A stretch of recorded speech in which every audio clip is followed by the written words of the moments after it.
Allohim, mana shu bugungi darsimizni, bugungi boshlayotgan faoliyatimizni siz uchun ham, biz uchun ham o'zi manfaatli qilsin, xayrli qilsin, oson qilsin. Assalomu alaykum yana bir bor, hurmatli ustozlar.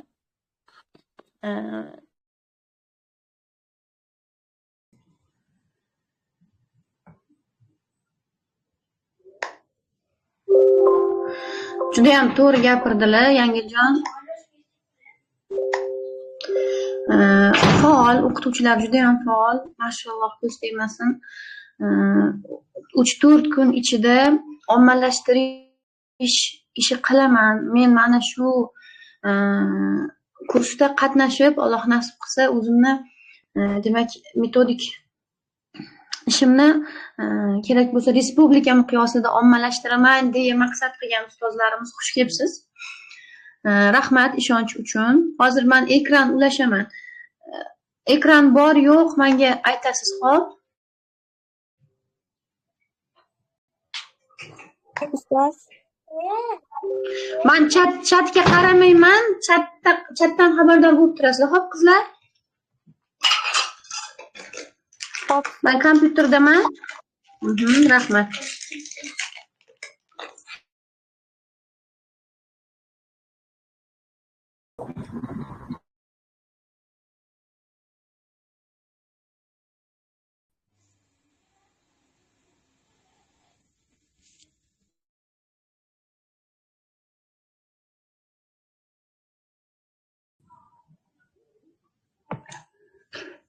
Hop, share screen qilyapman. Ekran ma'lumotini xabarini berasiz.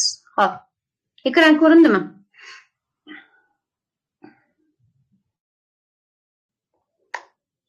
Ekran bor ustoz, joyida Ekran. Bor Ekran kattalashdi? Ha, kattalashdi. Hop, yaxshi. Rahmat, boringizga shukr. Hop. Avvalambor o'zimni tanishtirib o'tmasam bo'lmaydi. Bu kim, bu yerda nima qilyapti, nima uchun 800 dan ziyod odamni bu yerga yig'di degan savol hammada ham bo'ladi baribir. Men Qayumova Madina Ravshanjon qizi 2019-yildan o'z faoliyatini boshlagan Kelajak ustozlari loyihasi hamda 2023-yildan boshlangan mazkur ommalashtirish kursini asoschisiman. Va o'sha yillar davomida 1000 dan ziyod, 2000, 3000, hatto o'sha 8000 dan ziyod pedagoglar bilan faoliyat olib borib, Allohga shukr, kam bo'lganimiz yo'q. Doimiy o'sha hurmatimiz, deylik, qadr-qimmatimizni yo'qotmagan holatda faoliyat yuritib kelyapmiz. Xo'p. Shu Telegramni. Bizda shu paytgacha yakka holatda faoliyat yuritgan bo'lsam, bugungi kunga kelib hozirgi ommalashtirish kursini yangi bir formatda tashkil qildik va kuchli jamoa tuzdik. Alhamdulillah, rostdan ayta olaman, juda kuchli jamoa yig'ildi. Mana shu jamoa bilan avvalambor sizni tanishtirmoqchiman, chunki siz bilan birga ishlash jarayonimizda ular siz bilan teppa-teng harakat qilib, sizdan ham ko'p harakat qilib faoliyat yuritishadi, xudo xolasa. Xo'p.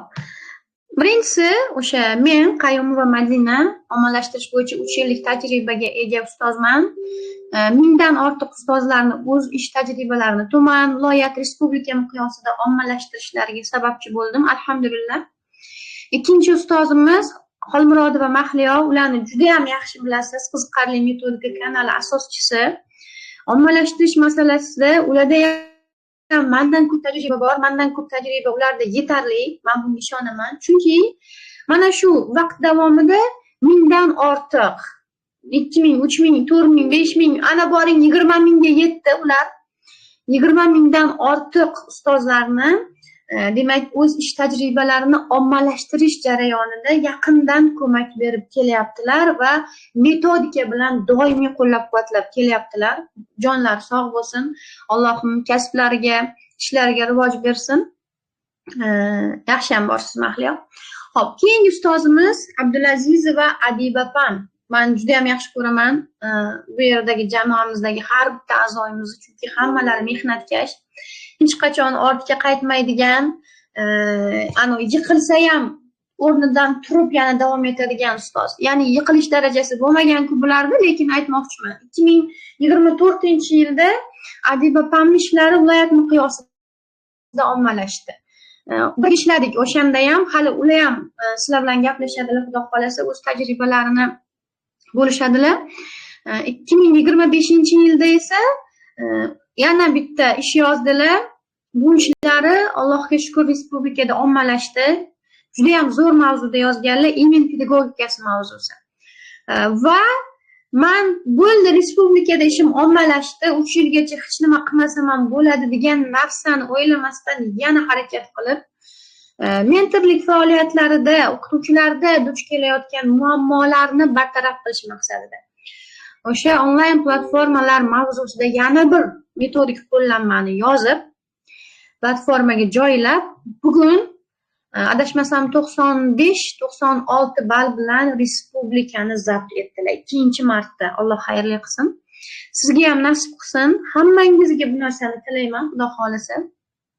Ular bilan ko'proq gaplashib, ko'proq muloqotda bo'lib, ya'ni qanday bo'ldi jarayon degan narsani so'rab o'rgansangiz bo'ladi, arziydi. Xo'p, 4-o'qituvchimiz Yangiljon. Qanaqa ajoyib inson, mani sevimli singlim. Ustoz shogird an'anasi bor, ustozim deydilar, men ularni ustoz deyman, singlim deyman, shogirdim deyman. 2020-yillardan keyin adashmasam 2022-yil Yangiljon. Shunday ustoz. 2022-yilda shu kelajak ustozlar interaktiv metodlar kursida qatnashganlar, qo'shilganlar, qarayapman, yonyaptilar. Shunaqa yonyaptilar, endi o'sha gruppadagi hamma o'qituvchilarning ichida ajralib, keyin ular bilan alohida bog'langanmiz, gaplashganmiz. Xullas, mana shundan keyin mana 4 yildirki, ikkalamiz oramizda ustoz shogird an'anasi, opa singil an'anasi har qanday o'sha masalalarda davom etib kelyapti. Bugungi kunga kelib, yerdagi yulduzchalar haqiqatda o'sha o'quvchilarni zo'r darsga olib kirib, zo'r qiziqtira oladigan pedagog sifatida boshqa o'qituvchilarga o'rnak bo'lib kelyaptilar. Yerdagi yulduzchalar kanali asoschisi va Boyxo'jayeva Gulnoza ustozimiz. Adashmasam bular bormisiz shu yerda, Gulnoza opa? 2023-2024-yillarda ommalashtirish kursida o'qiganlar, yo bitta kursimda yo ikkita kursimda o'qiganlar, aniq esimda yo'q. Kursimda o'qiganlar ishlari viloyatda ommalashdi. Ana o'shandan keyin o'zlari bu haqda yana ma'lumot berib ketamiz. Shaxsiy faoliyatlarini boshladilar. Gulnoza opamlar ham bugungi kunda 100 dan ortiq ustozlarni o'z ish tajribalarini tuman, viloyat, respublika miqyosida ommalashtirishlarga yordam berib kelyaptilar. 2 yil. 2 yil borib bormaydi. Mana shu vaqt oralig'ida juda katta natijaga erishdilar. Shuning uchun ham bu ustozlarni men bu yerda siz uchun to'pladim. Haqiqatda kuchli jamoa. Respublikadagi eng zo'r 5talik. Aynan metodika va ommalashtirish masalasida. Demak, bu degani o'qituvchi hayoti masalasida degani. Xo'p. Demak, tanishdik.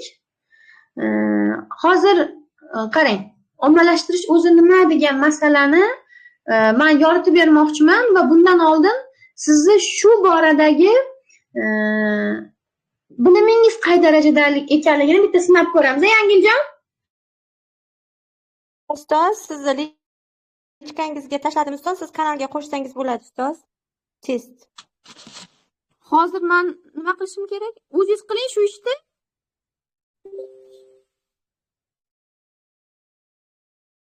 Ustoz asosiy kanal egasi qila oladi-da, adminlik huquqi bo'lgani bilan ko'z men yana uni admin qilib qo'sha olmayman-da, chegaralangan. Hozir men buni guruhda testni ulashish qilaymi?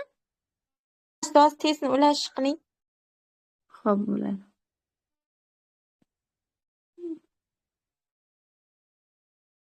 Ketmayapti.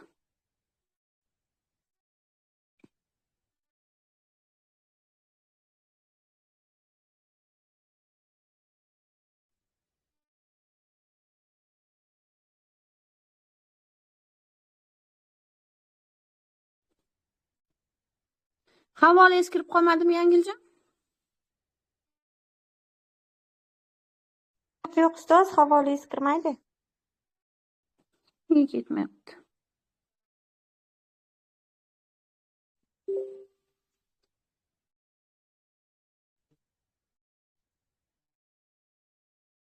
Ustoz, o'zim joyladim. Men tayyormanni bosamiz, ustoz joylar va men tayyormanni bosib, ommalashtirish nizomi asosida tayyorlangan test bo'yicha o'zingizning bilimlaringizni sinab ko'ring va keyin biz bilan birgalikda to'ldirasiz. Qay darajada siz ommalashtirish haqida bilimga ega ekansiz, mana shu kichkina test orqali sinab ko'rsak. Marhamat, boshladik.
Xo'p. Bo'ldimi? Bajarildimi test?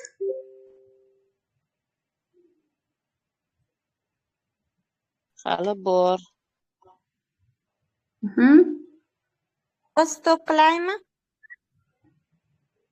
Yo'q, bajarishyaptimi? Bo'ldi, bajarishsa. Ustozlar bajaryapti, vaqtimiz cho'ziladi biroz.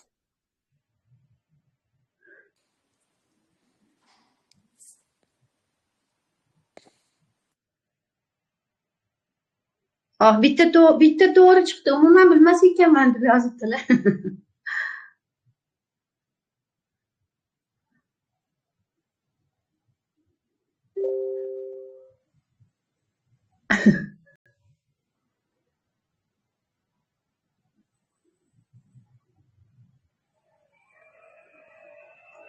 Xo'p, nima bo'lsa ham, mayli, ko'ring.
Xo'p.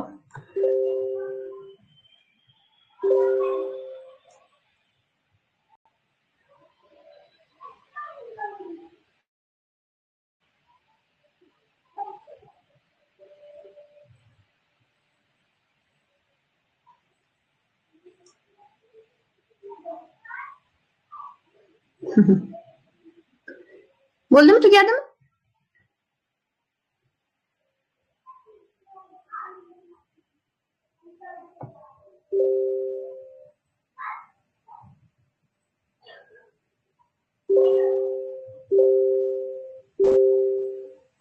Xo'p.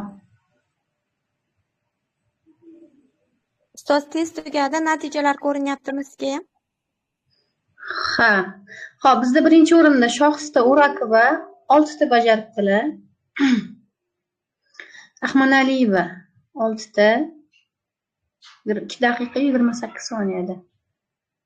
Durdona Safarova, Dilnoza Inoyatxon, Po'latova, Muqaddas Jo'rayeva. Yaxshi, ko'pchilik bajaribdi.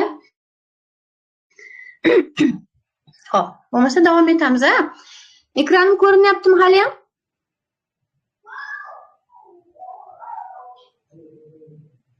Ekran ham, ovoz ham joyida, ustoz. Yaxshi.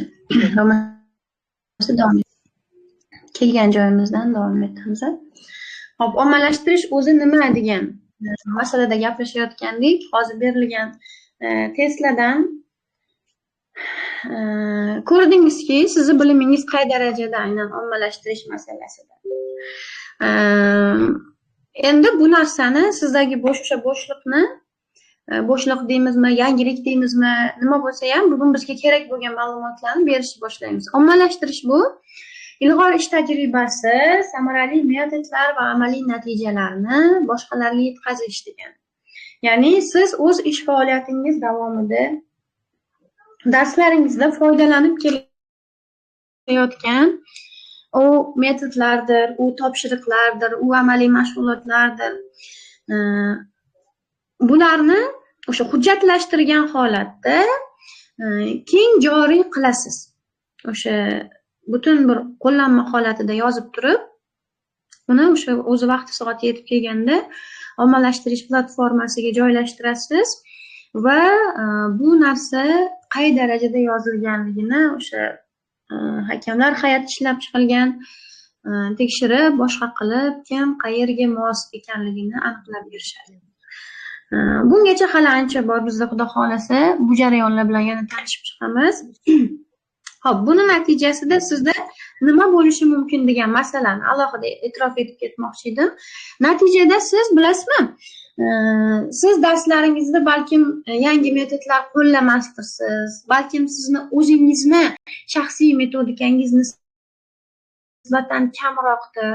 Endi ommalashtirish uchun qo'llanma yozishni boshlagandan keyin xoh u mani kursimda bo'lsin, xoh mustaqil bo'lsin, xoh boshqa kursda bo'lsin, siz endi o'z ustingizda ishlashni boshlaysiz. Ya'ni kasbiy jihatdan o'sasiz.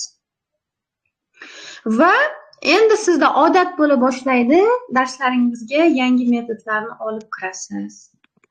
Yangi metodlar yaratishni o'rganasiz, yaratishni boshlaysiz. Va bu narsa xuddi boyagi Adib opamlarga o'xshab, sizga agar yuragingiz yonib turadigan bo'lsa, yildan yilga to'xtamaydigan holatga olib kelib qo'yadi.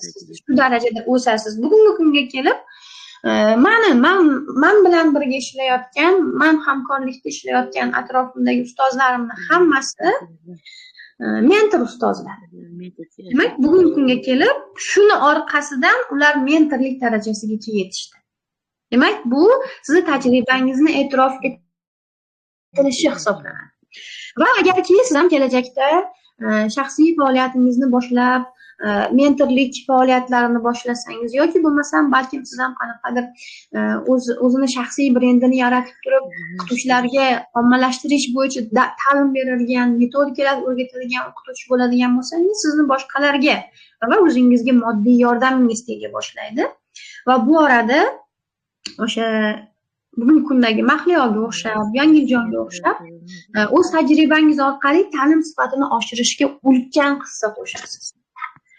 Chunki men kuzataman, endi menda biroz metodika borasida, o'qituvchilarga metodika taqdim qilish borasida oxirgi bir yillikda sayish bo'lgan bo'lishi mumkin, sabablari bor, lekin Yangiljon, Adib opam va Mahliyo hali to'xtashgani yo'q. Ularni arig'idan suv ichayotgan yozlarimiz shu qadar ko'p. Endi mikrofon yoqib, iltimos o'chirib qo'ysangiz, juda ham xursand bo'lardim. Chunki yozib olinyapti darsimiz. Ulardan yordam olayotgan, shunchaki yordam olayotgan ustozlarimiz soni juda ham ko'p. Balkim 20 ming, balkim 30 ming. Chunki ularda Instagram faoliyati ham bor, Telegram faoliyati bor. Obunachilari ko'p, foydalanuvchilari ko'p. Demak, ular ta'lim sifatini oshishiga qaysidir bir darajada o'z hissalarini qo'shib kelishyapti. Demak, ommalashtirish nima ekanligi va bu orqali biz nimalarga erishishimiz mumkinligi haqidagi ma'lumotlarni bilib qoldik. Bu yerda ham xuddi shu ma'lumot, metodik qo'llanma yozishni o'rganish menga nima beradi degan masala ochib berilgan bu taqdimotda. Ya'ni o'zingizni fikringizni tizimli bayon qilishni o'rganasiz. Ya'ni ko'pchilik o'qituvchilarda ilmiy ish qobiliyati yetarli emas. Bor. Masalan, ilmiy matnlar bilan ishlab kelishgan bo'lishi mumkin, ilmiy qanaqadir bir hujjatlar bilan ishlab kelishgan bo'lishi mumkin, lekin aynan metodik qo'llanma yozish darajasidagi, demak, ilmlari kamroq yetarli bo'lmasligi mumkin. Aynan mana shu narsani olishadi. Bu kursda o'qigan har qanday o'qituvchi bemalol kelajakda o'zi metodik qo'llanma deysizmi, metodik tavsiya deysizmi, kurs ishi deysizmi, maqola deysizmi, istaganini yoza oladigan darajaga yetadi. Ya'ni o'z fikrlarini tizimli tarzda bayon qilib olishni o'rganib olishadi, xudo xolasa. Kasb mahoratlari oshadi, buni aytib o'tdik. Tajribani hujjatlashtirishni o'rganamiz, ommalashtirishga tayyorlanamiz, boshqalarga foyda ulashamiz va shaxsiy brend va e'tirof darajasigacha borishimiz mumkin agar buni oxirigacha olib boradigan bo'lsak. Tushunarli? Xo'p. Men qanday qilib metodik ish yozishim mumkin degan masala bor. Bu juda ham qo'rqinchli masala ko'p o'qituvchilar uchun. Qo'rqinchli masala. Hattoki nizomni ochib ko'rmasdan turib vahimaga tushadigan ustozlarimiz bor. Mana bunaqa deyishadi. Voy Madina ustoz, menda ommalashtirish haqida umuman ma'lumot yo'q. Hech narsa bilmayman. Men o'rgana olamanmi? degan savol bilan juda ko'p o'qituvchilar yozishadi. Va nizom bilan tanishib chiqqan taqdirda ham nizomni o'zi o'qituvchilarni vahimaga solib qo'yadi. Nimani o'qitish kerak? Qanday o'qitish kerak? Siz berayotgan ishingizda falon narsa bo'lishi kerak. Siz berayotgan ishingizda pismadon narsa bo'lishi kerak. Xullas, ommalashtirish nizomini o'qib chiqqan o'qituvchini o'zi ham hattoki qanaqadir qiyin bir tushuncha qabul qilishni o'ylab turib o'qigan bo'lsa agar, bu shunday qabul qiladi va o'xshamaydi bu narsa. O'shaning uchun metodik ish yozishda birinchi bo'lib qiladigan ishimiz o'sha nizomni xotirjam, hammasi oson, hammasi yaxshi. Mana butun respublika bo'yicha 100 mingdan ko'p o'qituvchilar, aniq miqdorini bilmayman, balkim shunchadir, balkim undan kam, balkim ko'pdir, taxminan aytyapman.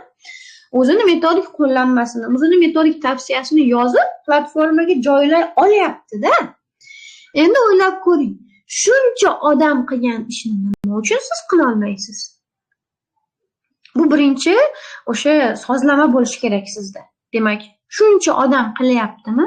Demak, men ham qila olaman degan narsani aqlimizga o'qitirgan holatda boshlashimiz kerak. Va undan keyin albatta chiroyli niyat, chiroyli maqsadlar bilan o'zimizni fanimiz doirasida mavzu tanlaymiz. Mavzu tanlaganimizda o'quv jarayonida bugungi kunda qaysi mavzu, qaysi muammo dolzarb? Mana shu masalani biz surishtirishimiz kerak, o'ylashimiz kerak, izlanishimiz kerak. Bu borada ham Adib opamni bitta chiqishlari bor, gapirib o'tadilar bu masalada ham. Va tahlil qilish, ma'lumotlar to'plash deyilyapti bu yerda. Ya'ni biz izlanamiz. Men ko'pincha tavsiya beraman, ustoz, metodlarni qayerdan topamiz biz? O'zimiz yarata olmasak, qayerdan olsak bo'ladi? Adabiyot bering deyishadi. O'zimda bor adabiyotlarni beraman. Xudo xolasa, men ham o'zimdagi adabiyotim shu paytgacha ham berganman, yana beraman. Mahliyo beradilar, Yangiljon, Adib opam, Gulnoz opam, hammamiz beramiz. Bor adabiyotimiz, bor tajribamiz. Bundan tashqari, ya'ni mavjudlardan tashqari, mavjudlardan yaratishni o'rganishimiz kerakmiz. Aytaylik, sizga 10 ta metod berildi. Endi bu metodlar bor metodlar ekan. Kimdir uni yozgan, kimdir uni ommalashtirgan, kimdir undan juda ko'p foydalangan, butun o'sha o'qituvchilar orasida ommalashib ulgurgan. Lekin ana shu 10 ta metodni mix qilib, birlashtirib, bittasini qo'lini, bittasini oyog'ini, bittasini boshini, bittasini yana bir qayerdirlarini olgan holatda qandaydir bir metodni yaratishimiz mumkin-ku. Men doim shunaqa deyman. Va men aytaman, YouTube bor, Instagram bor, turli xil Telegram kanallar bor. Qilib yotibdi, metod degan narsa to'lib ketdi-da.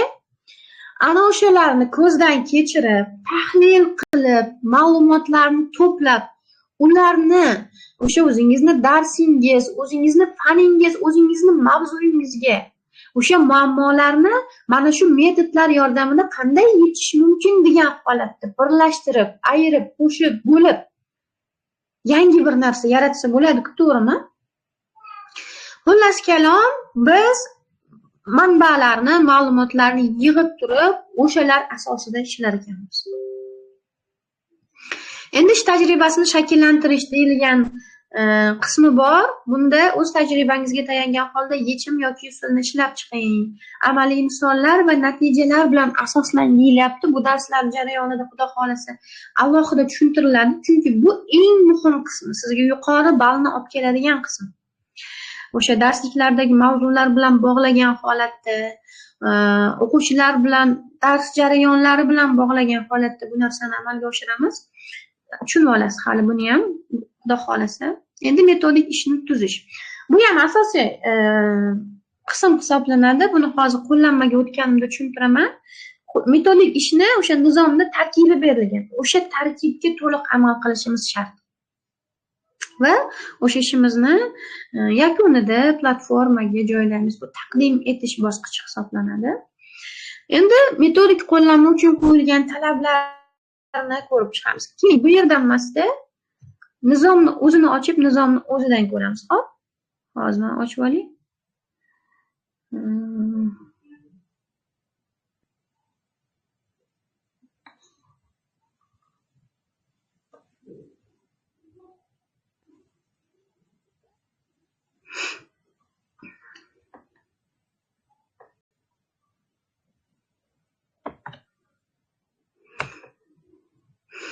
Hozir men ekranni o'tkazaman, bor yo'q aytasiz. Xo'p, shu yerdagi ustozlar.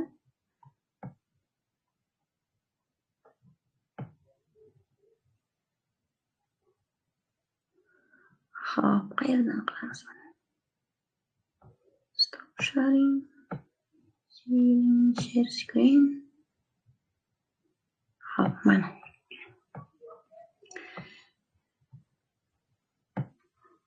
Ekran bormi?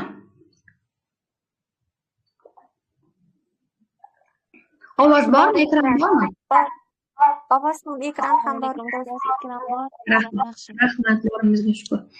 Xo'p, bu ko'rib turganingiz buyruqni ochmadim. Buyruqni keyin ko'rib tanishib olasiz. Bizga asosiy keraklisi mana shu qism. O'zbekiston Respublikasi Maktabgacha va maktab ta'limi vazirining 2026-yil 27-fevral, ahamiyat bering. Bu eng oxirgi, eng so'nggi nizom. Boyagi testlarimiz ham mana shu nizom asosida ishlab chiqilgan edi. 2026-yil 27-fevraldagi 84-sonli buyrug'iga ilova, birinchi ilova ekan bu. Buyrug'iga asosan ko'rib chiqamiz. O'qituvchilarning ilg'or ilg'or tajribasini ommalashtirish tartibi, umumiy qoidalar berilyapti. Bularni o'qimayman, hozir vaqtimiz ketib qoladi.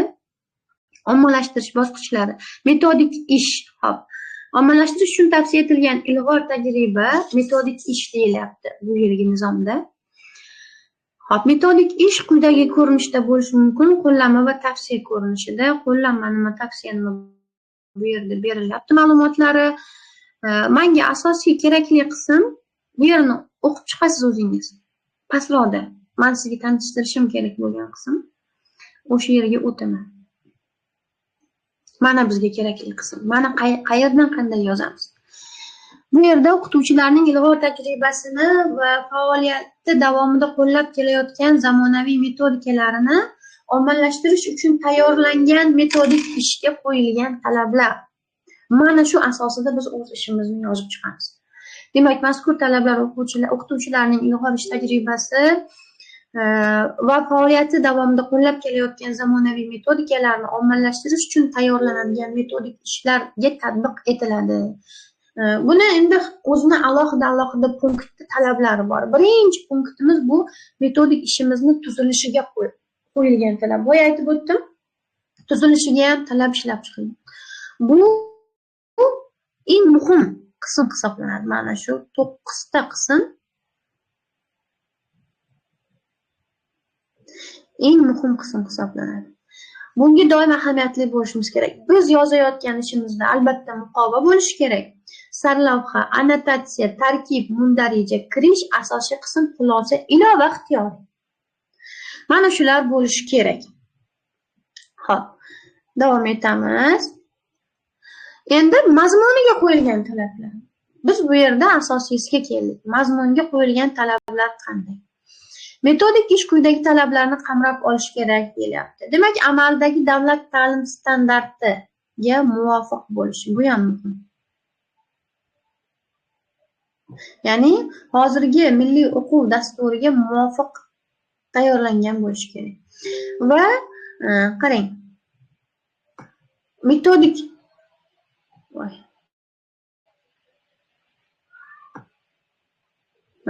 qanday o'qitish kerak degan masala yoritib berilishi ham, bu ham juda ham muhim hisoblanadi. Taklif etilayotgan metodikaning yangiligi, innovatsion jihatlari asoslab berilganligi. Bu ham juda muhim. Nima bo'ldi bunga?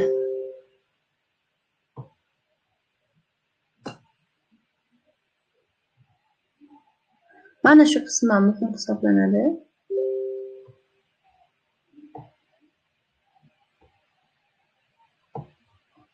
Fanlararo, mavzulararo, kasblararo integratsiya. Bunga ham ball berilgan, bu ham muhim. Hozir belgilamayman, keyin bo'yab beraman. Muayyan pedagogik ish yoki metodik muammoni hal qilishga yo'naltirilganligi muhim. Albatta, tanlangan mavzuning dolzarbligi, metodik maqsadning aniqligi o'qituvchilar uchun amaliy ahamiyatga ega bo'lishi muhim albatta. O'quvchilarda bilim, ko'nikma, malaka, munosabat, qadriyat va xulq-atvorni shakllantirishga xizmat qiladigan strategiya, metod va vositalarning mavjudligi. Bu juda muhim. Eng muhim joy mana shu. Tadqiqotga, loyiha faoliyatiga va real hayotga muammolarni hal etishga yo'naltiruvchi topshiriqlar bo'lishi, ya'ni siz berayotgan metodikangizni aynan fanga moslab berishingiz kerak. Hayotiy, masalan, o'sha darslikdagi aynan bir mavzular misolida siz yoritib berishingiz kerak. Xullas topshiriqlari bilan birga berishingiz kerak. Amaliy topshiriq, o'yin, tanlov, viktorina, ochiq tadbir va sayohatlarni tashkil etish bo'yicha metodik tavsiyalarning berilishi, zarur tushunchalar lug'atining kiritilishi, material tizimli, mantiqiy va tushunarli bo'lishi. Bu nima degani? Siz yozayotgan ishingizda tartib bilan yozishingiz kerak. Masalan, bir narsani yozyapsiz, uni tugatmasdan turib ikkinchi biriga o'tib keta olmaymiz. Bir ishni, bir metodni yoritib berishni boshladikmi, uni o'sha maqsadidan boshlab toki natijayu baholashigacha biz tamom yozib bo'lganimizdan keyin boshqa metodga o'tamiz va tizimli holatda, aytaylik, 4K ko'nikmasi bo'yicha yozyapsiz. Birinchi tinglab tushunish bo'yicha tavsiya berib turib, orqasidan o'qib tushunish bo'yicha tavsiyani berib turib, uni orqasidan yana tinglab tushunishga qayta olmaysiz. Ya'ni tushuntira oldimmi? Tizimli bo'lishi kerak biz yozayotgan ishimiz. Endi shakliy texnik talablar bu yerda qo'llanma hajmi, muqova va annotatsiya mundarija ilovalardan tashqari ahamiyat bering. Muqova, annotatsiya bu yangi qo'shildi. Bu oldingi nizomda yo'q edi. Bu nizomga yangi qo'shildi bu narsa. Muqova va annotatsiya mundarija ilovalardan tashqari kamida 20 bet bo'lishi kerak.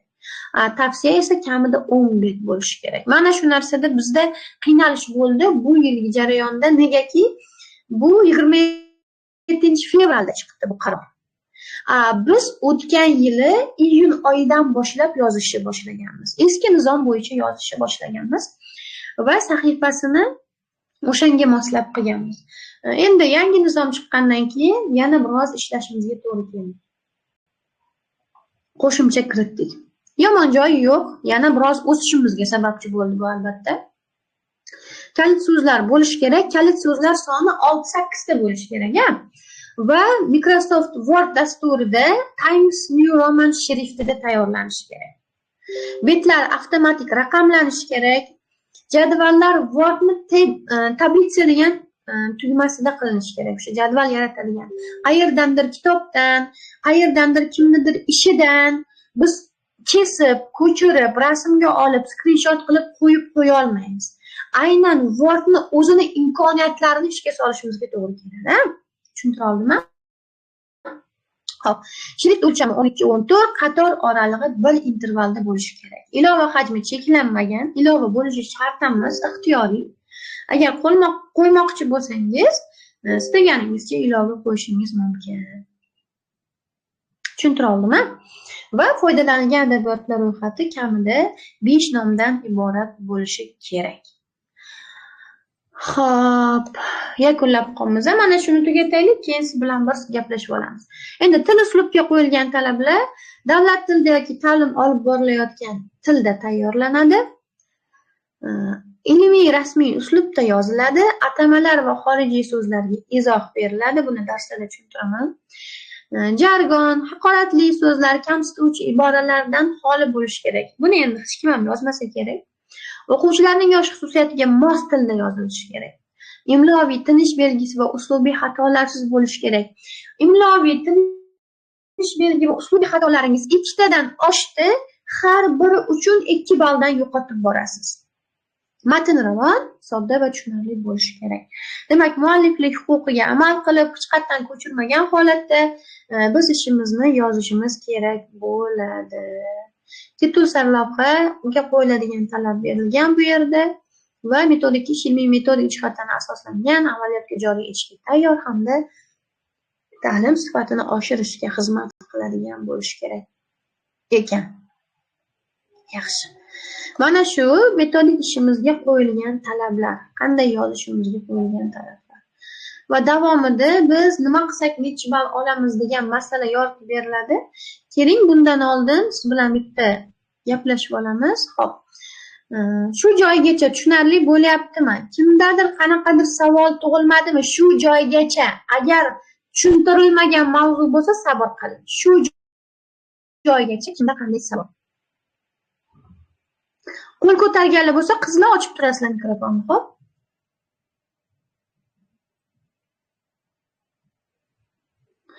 Bormi fikr, savol?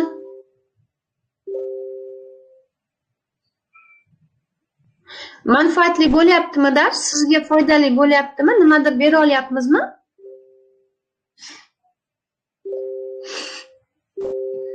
Yangi qaror chiqishi mumkinmi deb so'rayaptilar. Albatta. Biz bilmaymiz bu narsani.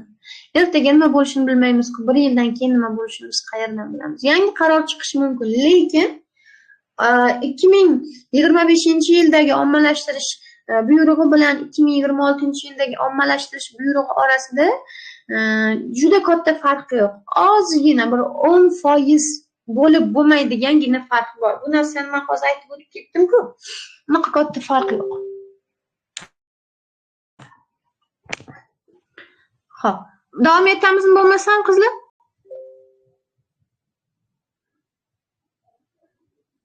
Adiba opa, Yangiljon, Mahliyo.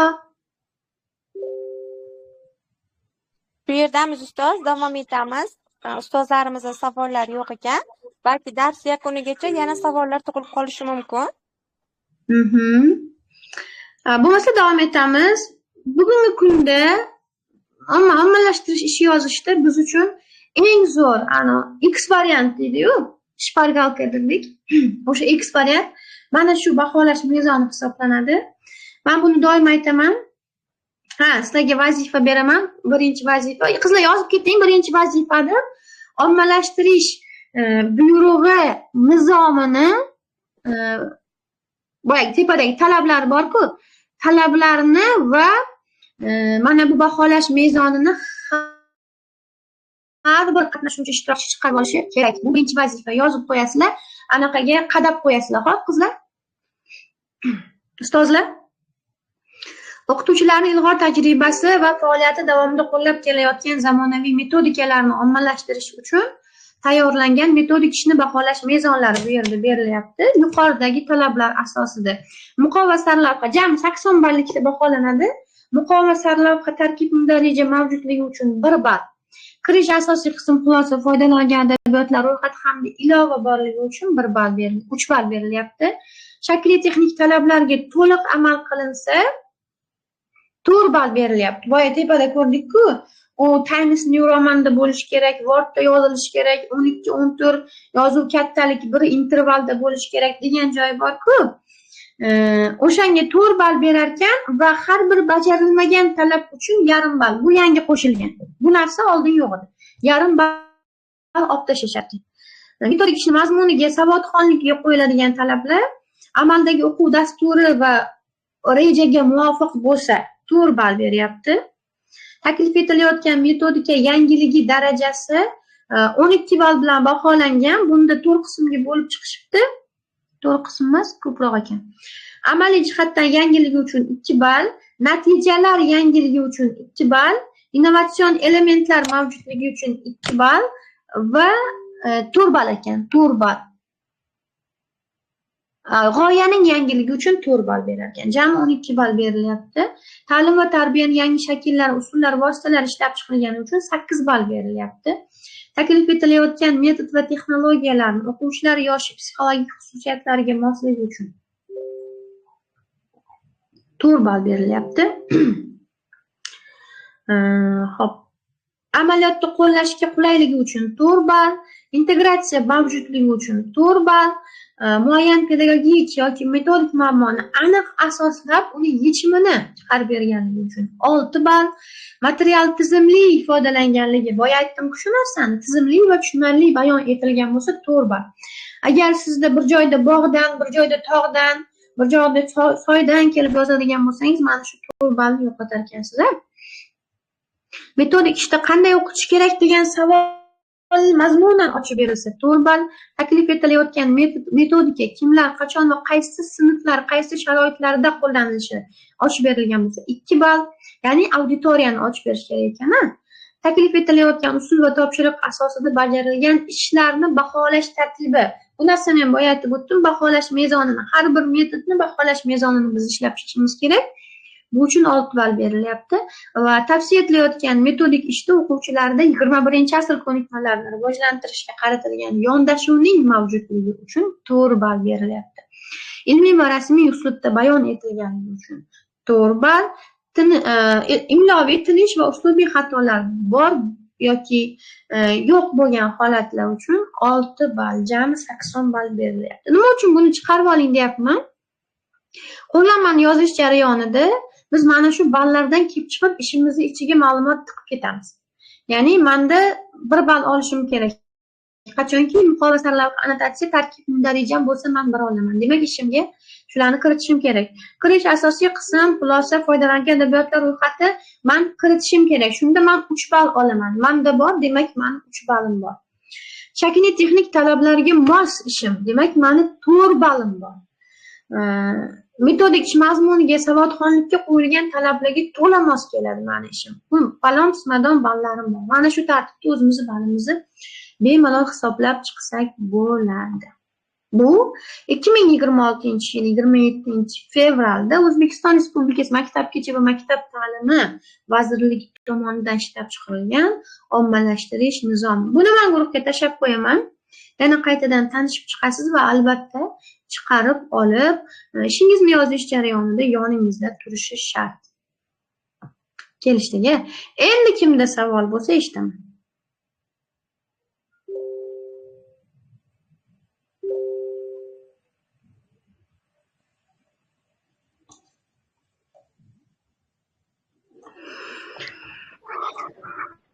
Assalomu alaykum ustoz.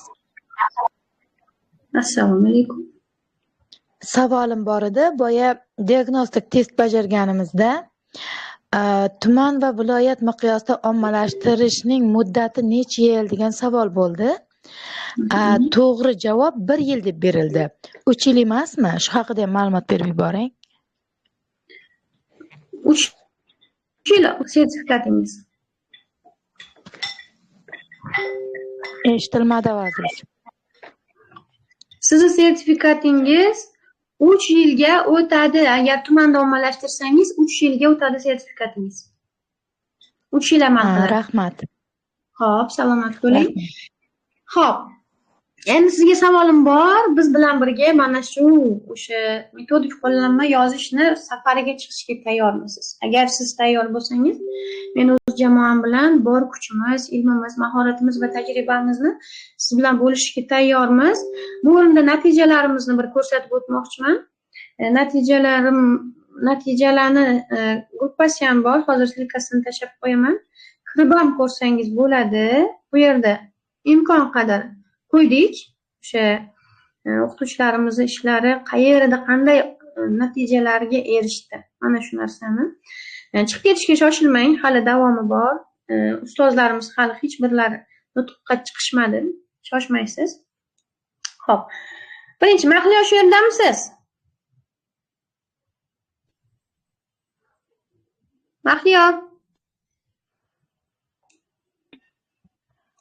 Assalomu alaykum. Shu yerdaman Madina opa. Assalomu alaykum. So'z sizga Mahliyo. Assalomu alaykum ustoz. Menda savol bor edi. Labbay. Biz metodik ishni yozsak, sizlar anaqa tekshirib berasizlarmi o'zlaringiz? Tavsiya berasizlarmi? Albatta. Dars jarayonini tushuntirmoqman. Zo'r savol bo'ldi. Qoyil, rahmat sizga. Darslar qanaqa tashkil qilinadi? Xo'p, dars bunga hali yetib kelmadikda, endi ketayotgandik. Hali bor edi. Ommalashtirish kursi darslari shunaqa tashkil qilinadi. Qismlarga bo'lib olganmiz. Masalan, boya nizomda ko'rgan bo'lsangiz, muqova, titul, annotatsiya va tarkibni mavjudligi degan. Buni bir qism o'rganamiz, tekshiramiz. Kirish qismini sizga maslahat beramiz. Siz tanlagan mavzuga mana bu tartibda kirish yozsangiz bo'ladi. Siz kirish yozib kelasiz, kirishingizni tekshiramiz. Asosiy qismga o'tamiz. Asosiy qismga tavsiya beramiz mavzuyingiz doirasida. Imkon qadar metodlar taklif qilamiz. Asosiy qismni yozasiz, tekshiramiz. Xulosa yozasiz, tekshiramiz. Ilova tayyorlaysiz, tekshiramiz. Sizni yozgan har bir ishingiz oxirigacha tekshiriladi dars jarayonida. Tushunarli, rahmat.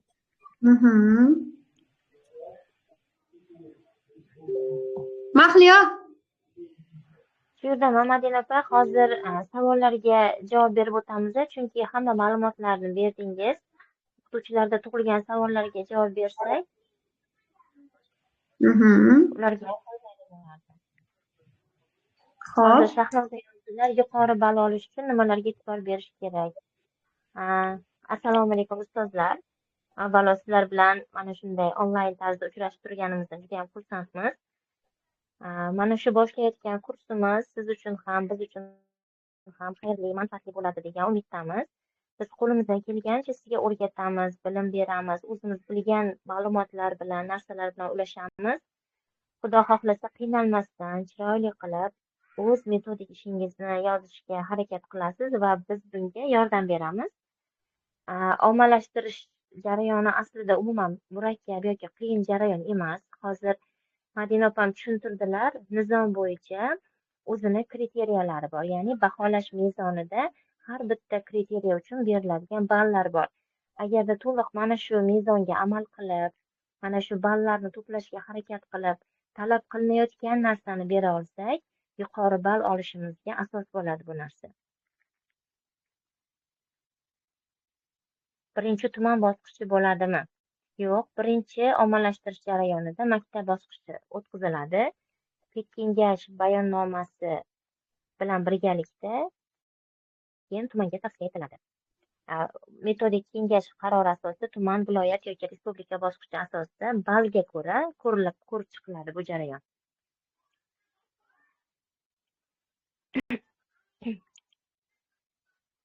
Ovozim Ya'ni yaxshi eshitilyapti? qo'shimcha qilib ketmoqchi edim.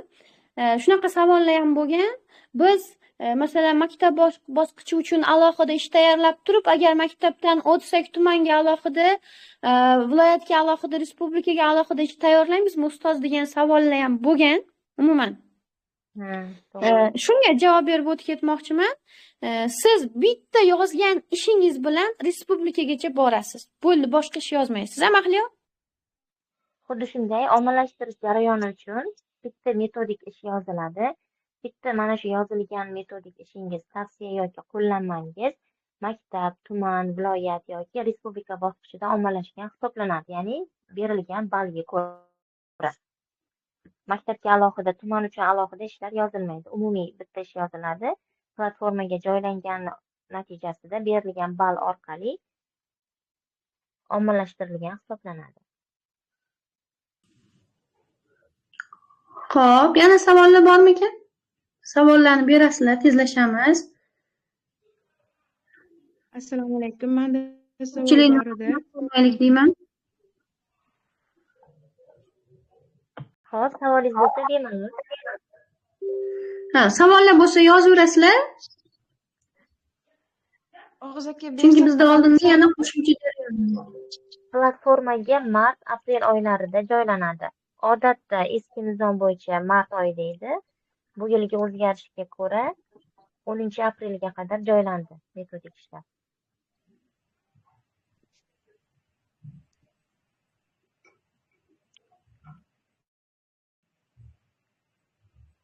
Assalomu alaykum. Ovozim boryaptimi? Savol bermoqchiman. Marhamat. bemalol. Ha, eshitilyaptimi? Ha, eshitilyapti. Respublika bosqichi haqida ma'lumot berib yuboring. Meniki shu respublika bosqichiga chiqqanda ertaga Xudo xolasa Zoom orqali yoqlab berish kerak ekan. Shunda qanaqa savollar turadi? Shular haqida ma'lumot bera olasizmi? Aha, tushunarli. Respublika bosqichida maksimal 20 ball beriladi. Siz mana shu metodik ishingiz yuzasidan taqdimot qilib, metodik tavsiya yoki qo'llanmangizni to'laligicha ochib berishingiz kerak bo'ladi. Mana shu taqdimot orqali siz metodik tavsiya yoki qo'llanmani nima maqsadda yozdingiz, uning vazifalari qanday, uning yangiligi qanday, batafsil barcha ma'lumotlarni chiroyli qilib to'liq ochib berishingiz kerak bo'ladi. Hakamlar hay'ati tomonidan 20 ballgacha baholanadi bu narsa. Vaqt 7-10 daqiqa, ba'zi qatnashib chiqqanlar aytishyapti 20 daqiqagacha cho'ziladi. Aynan siz qilgan taqdimot va mana shu metodik ishingiz yuzasidan savollar beriladi. Ha, men o'sha chiroyli qilib slayd tayyorlab. Xo'p, shu savolga bugun himoyaga kirib chiqqan Adib opam borlar. Bizda bitta Adib opa konsultatsiya qiling. Shu savollar qanaqa savollar tushgani haqida ma'lumot bersinlar. Shu slayd o'zim tayyorladim. Qancha daqiqa gapirishlarim hammasi haqida tushunchaga ega bo'ldim. Faqat qanaqa savollar beriladi, shularga o'ylanib turibman. Assalomu alaykum, hurmatli ustozlar. Avvalambor, sizlarni jamoamizda ko'rib turganimdan juda ham xursandman. Ustozni savollariga keladigan bo'lsak, haqiqatda men bugun o'zim ayni shu jarayonda ishtirok etdim. Va birinchi navbatda sizga ishonch bilan ayta olamanki, bu hech qanday qiyinchilik tug'diradigan jarayon emas, faqatgina o'z ishingizni munosib darajada himoya qila olsangiz bas. Jarayon Zoomda bo'lib o'tadi va respublika tomonidan ekspert sifatida belgilangan 4 yoki 5 nafar ustozlar sizni 10 daqiqa davomida ishingizni himoya qilishingizni eshitishadi. Albatta siz bu jarayonda slaydingizga asoslangan holatda metodik tavsiyangizni ochib berishingiz kerak va ular so'rayotgan ayni narsa bugungi kunda sizning metodik tavsiyangizning yangiligi nimadan iborat ekanligi. Ya'ni siz shu mavzuda yozdingiz, metodik ishi qani sizni metodik ishingizni yangiligi. Butun bu respublika ustozlari uchun yangilik sifatida nimani taqdim qila olasiz degan savol bilan murojaat qilishyapti. Bu savol bitta ikkita emas, deyarli kuzatdim jarayonda hamma ustozlarga berildi. Va agar slaydingizda raqamli ma'lumotlar bo'ladigan bo'lsa, aynan raqamli ma'lumotlarni nimaga asoslangan holatda taqdim etayotganingiz so'raladi. Deylik, qaysidir metodni siz qaysidir sinfda qo'llagansiz va o'sha metodni qo'llaganingizda sinfdagi sifat samaradorligi oshadi. Men an'anaviy usulda o'qitganimda 5A sinfda o'zlashtirish ko'rsatkichi 55% edi, lekin mana shu usulni qo'llaganimdan keyin o'quvchilar faolligi yanada kuchayib 80% ga chiqdi degan bir natija haqida gapiradigan bo'lsangiz, aynan o'sha jarayonda qaysi metodni qanday qo'llaganligingiz haqida savol berishyapti. Va asosan sizning metodlaringizning yangiligi va uni qo'llash jarayoni bilan bog'liq savollar. Faqatgina buni amaliyotingizga bog'lab gapirsangiz, sizga hech qanday qiyinchilik tug'dirmaydi ustoz. Rahmat javobingiz uchun. Bugungi natijalar qanaqa bo'ldi? O'qituvchilar ko'proq o'tishdimi yoki o'tishmadimi? To'g'risini aytsam, men jarayonda oxirigacha ishtirok etmadim. Birinchi bo'lib himoya qildim ishni. Birinchi bo'lib himoya qildim va uydagi ozgina yumushlar sabab tez ortga qaytishim kerak bo'ldi. 4 ta ustoz ishlarini ko'rdim. 4 ta ustozdan ikkitalari o'tishdi, ikkitalari o'sha 85 ball bilan viloyat miqyosida yana o'sha ommalashtirish ishlari qoldi. Rahmat, ustoz, sog' bo'ling. Rahmat sizga savol uchun.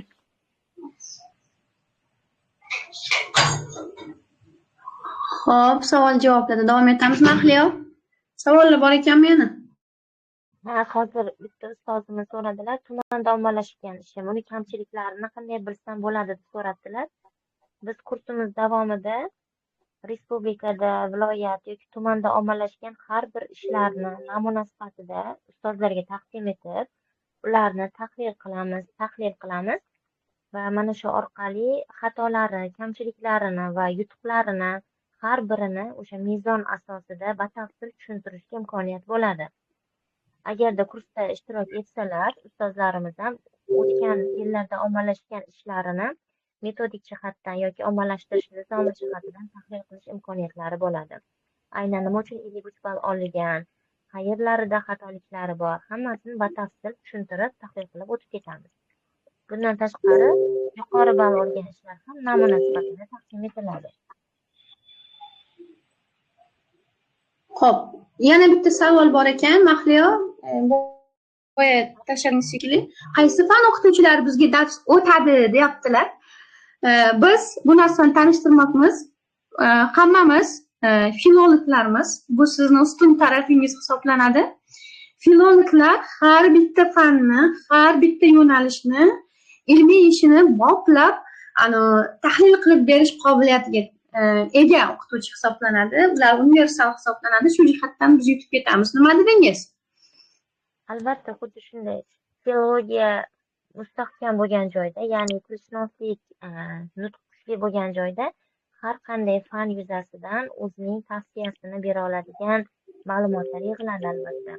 Hozir mana shu kurs jarayonida dars o'tayotgan hamma o'qituvchilarimiz ham ta'lim sohasida tajribaga ega, qolaversa tillar yo'nalishidagi mutaxassislikka ega bo'lgan o'qituvchilar hisoblanadi. Shu sababli ham metodik tavsiya yoki qo'llanma yozishda qiyinchiliklarga duch kelmaymiz degan umiddaman. Rahmat. Xo'p, yana savol bormi? Platformaga ma'qul yuklashimiz uchun to'lov qilamizmi? Yo'q. Siz platformaga joylash jarayonida aynan platforma uchun to'lov qilmaysiz, chunki bu bepul jarayon hisoblanadi. Kursda o'qiganingiz uchun esa albatta buni to'lovlari bo'ladi. Ommalashtirish Avloniy o'z platformasi bepul platforma hisoblanadi.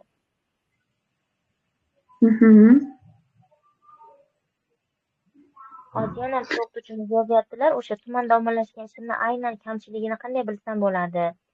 Agar aynan kamchiligini bilish uchun sizga mana shu baholash mezoni doirasida kerak bo'lsa, pedagogik mahorat markazlariga telefon qilib, o'z tumaningizda joylashgan metodistlardan aynan so'rab olishingiz mumkin.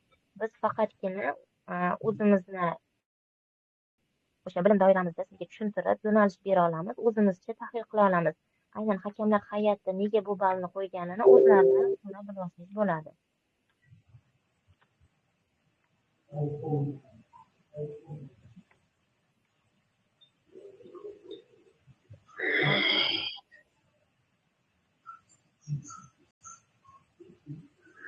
Xo'p. Bo'ldimi, boshqa savol bo'lmasa davom etamiz, a? Xo'p. Alo, Eshityapmiz. manda savol bor. Men tumanda ommalashtirish ishlarini bajargandim. Sertifikatni yuklab oluvdim-ku, telefonim yangilangandi.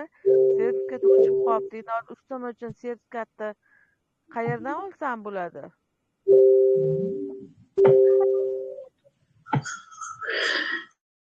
Endi buni o'sha ommalashtirish adminlari bilan bog'lanishadi-da, Mahliyo, shunaqami? Ha, shunaqa. Agarda login parollarni esingizdan chiqarib qo'ygan bo'lsangiz, buni tiklash usullari bor. Mana shu telefonni yoki kompyuterni yaxshi tushunadigan birorta mutaxassisga borsangiz, parollarni tiklashga yordam beradi. Agar unda ham iloji bo'lmasa, mana shu adminlar bilan bog'lanishingizga to'g'ri keladi. Ular sizga yordam berishadi.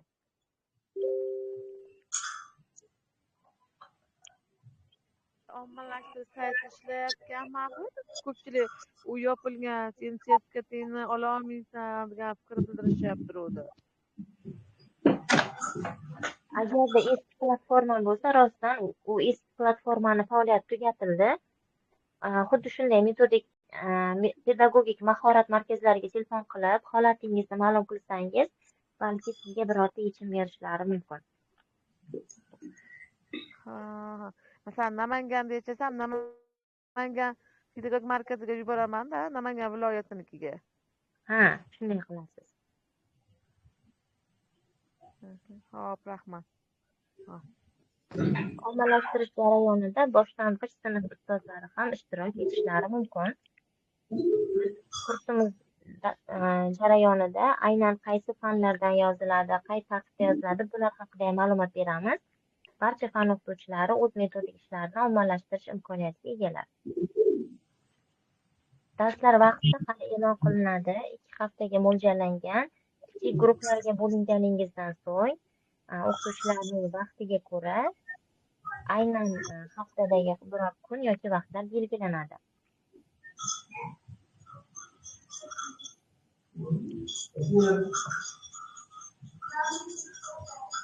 Davom etamiz. Yana savollaringiz bo'lsa, bemalol so'rashingiz mumkin. Assalomu alaykum ustoz. Assalomu alaykum, yaxshimisiz? Ha, rahmat, yaxshimisiz? Ustoz, boya siz aytyapsiz-da, sun'iy intellekt bo'yicha yoziladi deyapsiz. U sun'iy intellekt bo'yicha yozilsa, bilinib qolmaydimi? Qanaqa, masalan, ommalashadi deyapsiz, u sun'iy intellekt bilan yozdik masalan. U bilinib qolmaydimi? Qanaqa qilib ommalashadi u sun'iy intellekt bilan yozilgandan keyin? Ommalashtirishda qo'llanadimi? U qanday? Shunga hayron qoldim-da. Xo'p, biz ishni to'liq boshidan oxirigacha sun'iy intellektda yozmaymiz. Hozir aynan mana shu sun'iy intellekt texnologiyalar juda ham rivojlandi. Ayniqsa o'qituvchilar bundan foydalanishni bilishlari kerakda. Agarda mana shu oddiy ChatGPTga ham to'g'ri topshiriq bera olsak, to'g'ri savol bera olsak, u bizga kerakli manbani beradi. Biz aynan boshidan oxirigacha birorta metodik ishni yozishni emas, o'zimiz uchun qandaydir g'oyalar olishda foydalanishimiz mumkin. Yoki imloviy jihatdan tekshirishda foydalanishimiz mumkin. Kurs jarayonida bu ma'lumotlar ham to'liq beriladi. Ya'ni bitta ish boshidan oxirigacha to'liqligicha sun'iy intellekt orqali yozilmaydi. Shunchaki mana shu jarayonni yengillashtirish uchun o'zimizga yanada ko'proq ma'lumotlar, ko'proq informatsiyalar olishimizda sun'iy intellektdan, ChatGPTdan qanday foydalana olamiz, buni imkoniyatlari haqida sizlarga ma'lumot beriladi.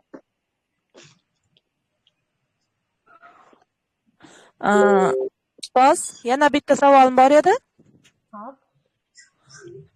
ChatGPT o'rgatiladimi yoki boshqa sun'iy intellekt boshqa nimalar ham o'rgatiladimi?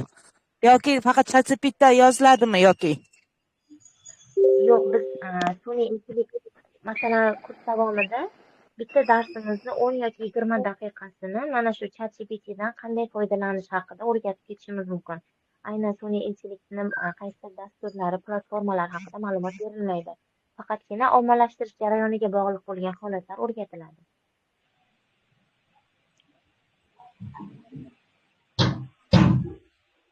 Tushunarli bo'ldi. Savolingizga javob oldingizmi? Ha, rahmat, tushunarli. Xo'p, salomat bo'ling.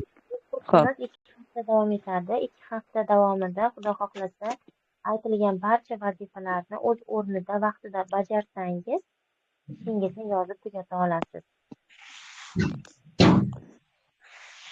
Guruhda bitta guruh 30 kishidan iborat bo'ladi.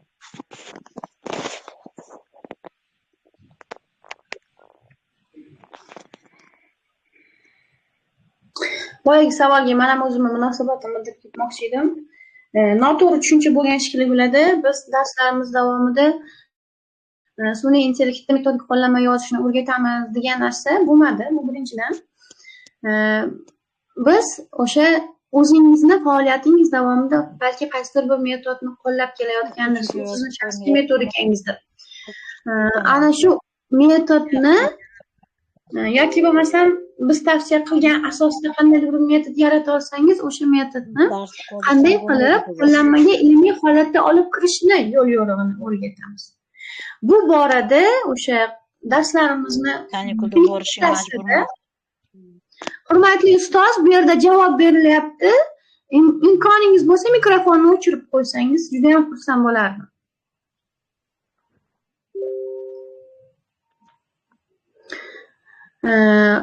Sun'iy intellektdan ham foydalansak bo'ladi degan masala shunchaki aytib o'tib ketildi. Va buni to'g'ri yo'nalishda foydalanish masalasi aytib o'tib ketildi. Biz aynan ishimizni shu paytgacha hali hech kim sun'iy intellektda ish yozib, o'zini ishini tumanda yoki viloyatda yoki respublikada ommalashtirgan emas. Bu narsani har birimiz o'sha aqlimizga singdirib olishimiz kerak. Sun'iy intellekt bergan narsa bilan biz hech qachon ishimizni qaysidir bir bosqichda ommalashtira olmaymiz. Biz o'z shaxsiy ish tajribamizni yaratamiz bu yerda, bu kursda. Tushuntira oldimmi? Xo'p. Bu yerda Yangiljon men bitta chiqishlari bor edi, ajoyib ustozimiz, shu yerdamisiz?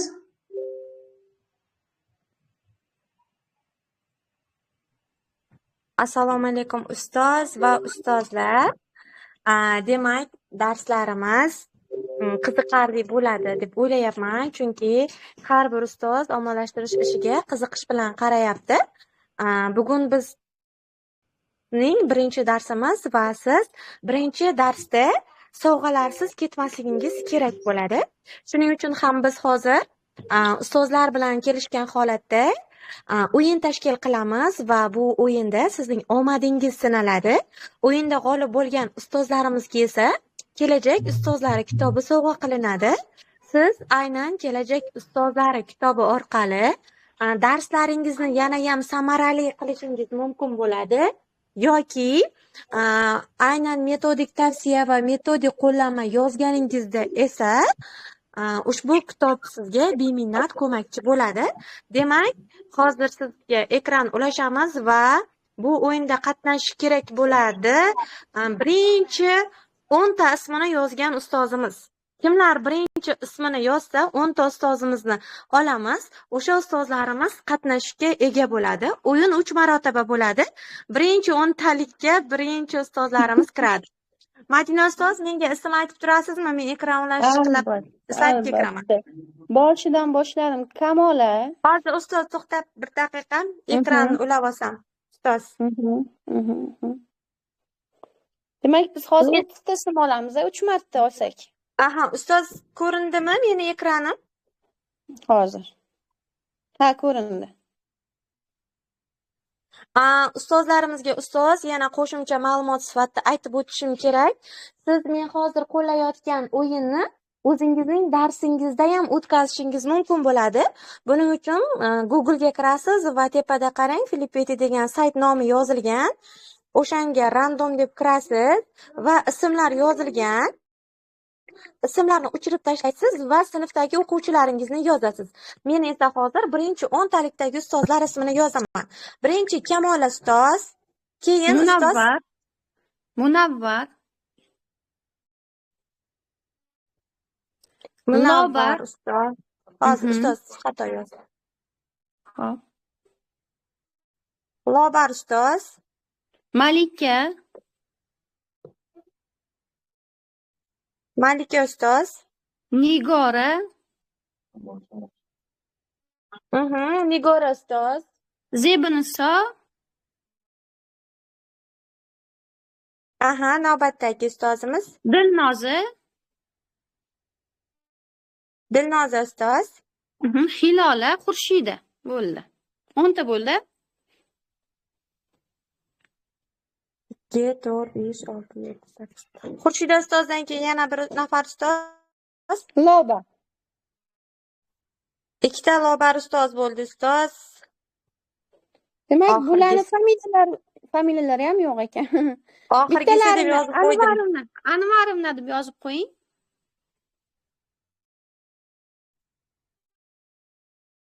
Lobar Anvarovna deb yozdik. Demak, ustozjonlar hozir barabanni aylantiramiz. Barabanni aylantirganimizdan keyin qaysi ustozimizning ismi chiqadigan bo'lsa, birinchi aylantirganimizdagi ismi chiqqan ustozimizga Madina ustoz kelajak ustozlar interaktiv kursini lichkalariga tashlab beradi, sovg'a sifatida bo'ladi. Sovg'ani olgan ustozimiz esa sovg'ani olganligi haqida xabar qoldirish kerak bo'ladi. Ya'ni biz aldamayapmiz. Haqiqatdan ham ularga metodik ish yozishlari uchun kitob sovg'a qilayotgan bo'lamiz.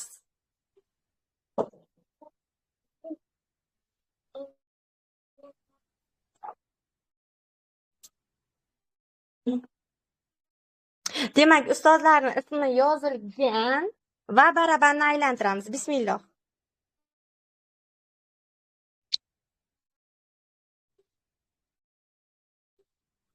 Demak, birinchi bo'lib Munavvar ustozimizning ismi chiqdi.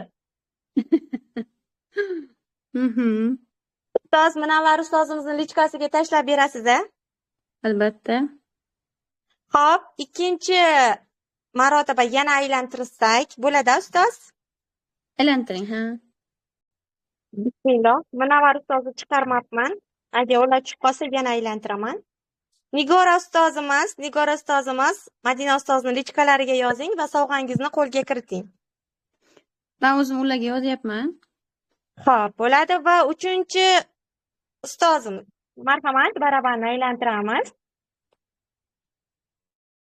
Lobar ustozimiz birinchi yozdirgan Lobar ustozlarimiz.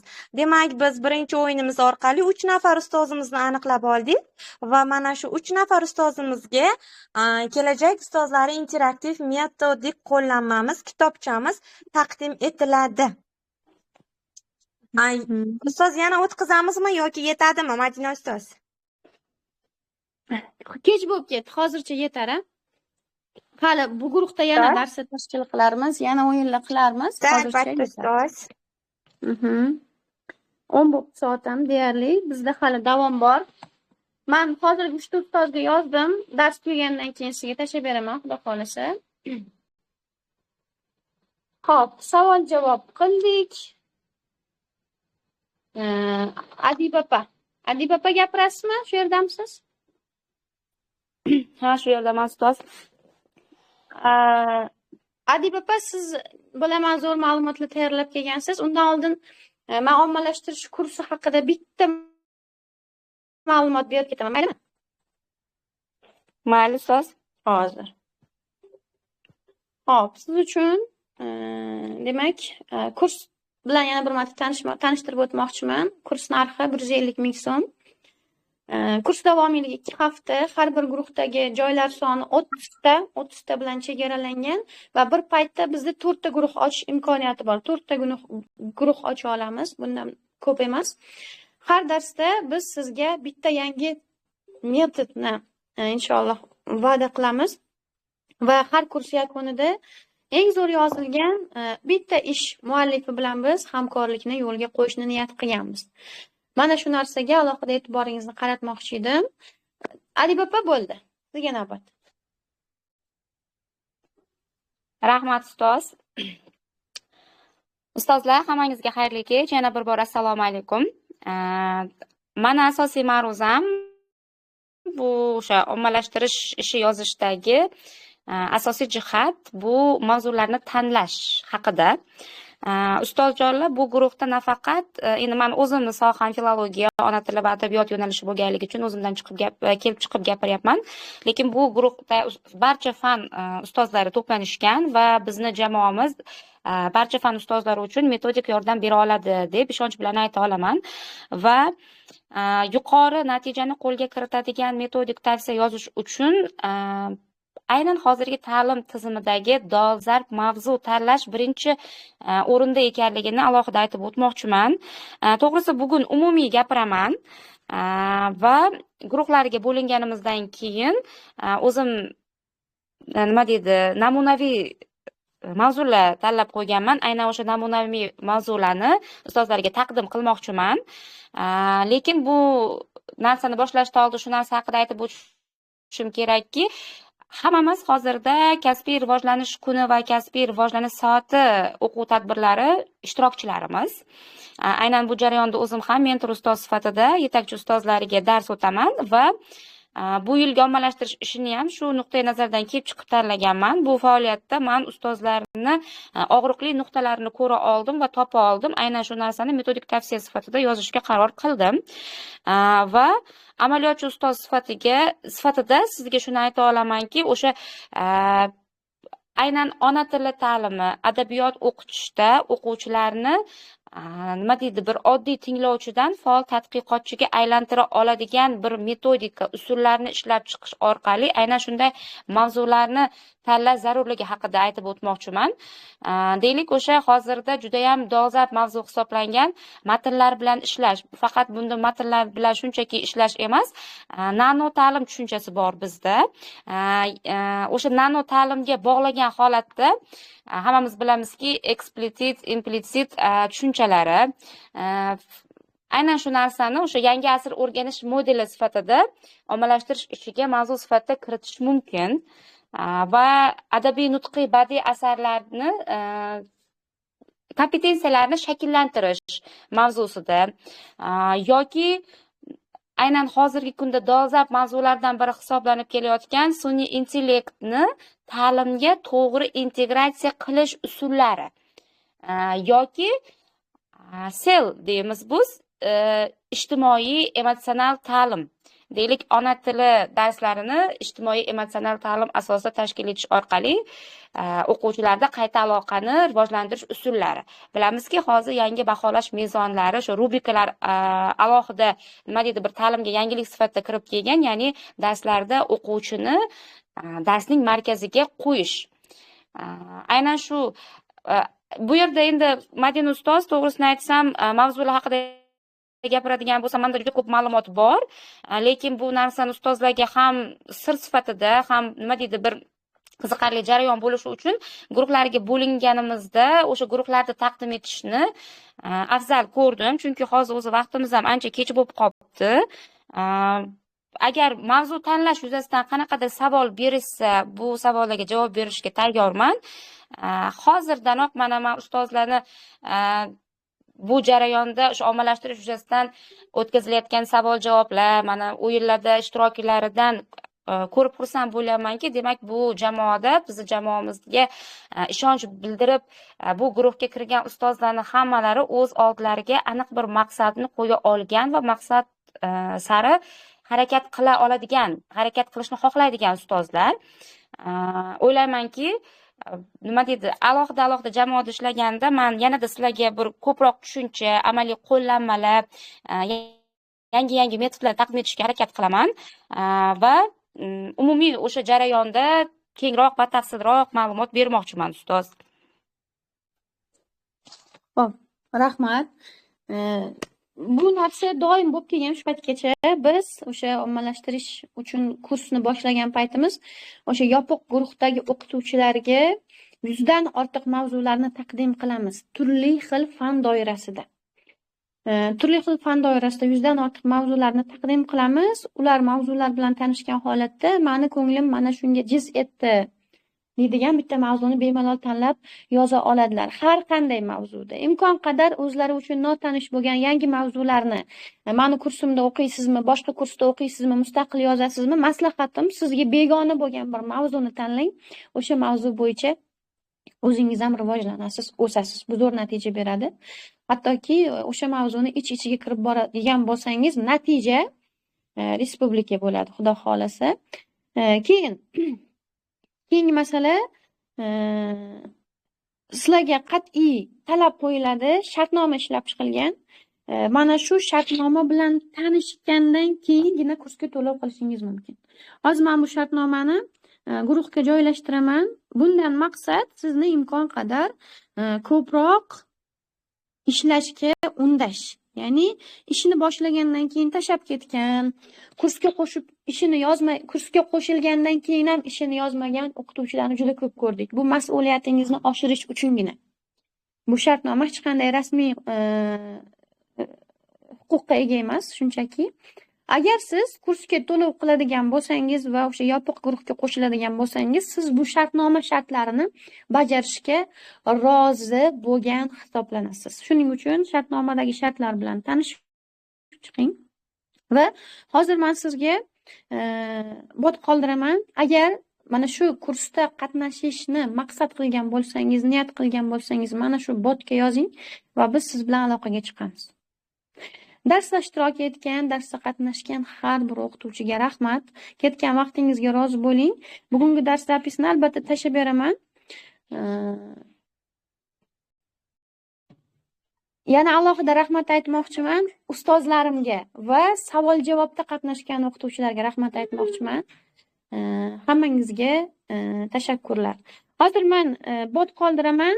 Shartnoma bilan tanishib chiqib, ana shu botga bemalol murojaat qilsangiz bo'ladi.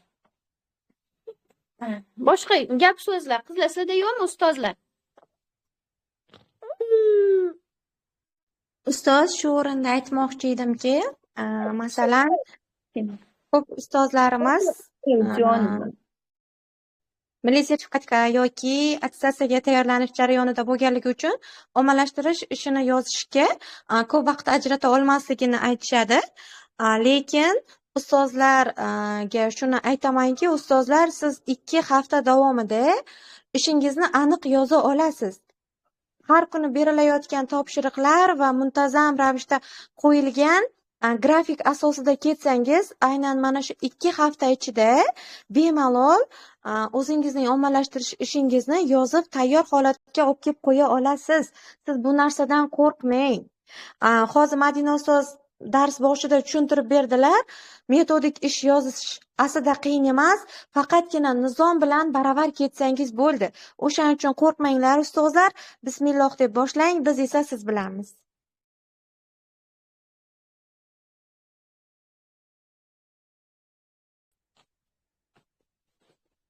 Yangijon, menda uzilish bo'lib qoldi. Gapingizni tugatdingizmi? Ustoz, yakunlasangiz bo'ladi. Xo'p, yana qanaqadir savollar bo'lsa va nimadir muammolar bo'ladigan bo'lsa, mana shu guruhga yozing. Imkon qadar biz yozamiz javob. Har birimiz tayyor turibmiz siz bilan ishlashga. Va agar biz bilan ishlashga tayyor bo'lsangiz, biz bilan mana shu yo'lga chiqishga tayyor bo'lsangiz, hozir men sizga bot qoldiraman guruhda. Mana shu botga aloqaga chiqing. Siz bilan bog'lanamiz, xudo xolasa. Ishtirok etganingiz uchun rahmat. Salomat bo'ling.